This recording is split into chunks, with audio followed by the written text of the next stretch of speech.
தென்மதுரை வீரனுக்கு என்னுடைய மாமனுக்கு தேக்குமர தேகமடி அம்மாயம்மா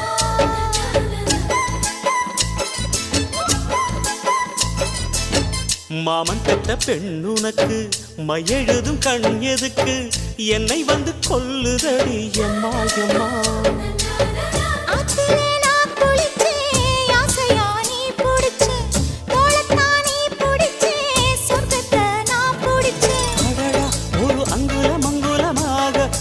ஆசையில் முத்தங்கள் போட அதை என்னென்ன சொல்லுவேன் எப்படி சொல்லுவேன் நானே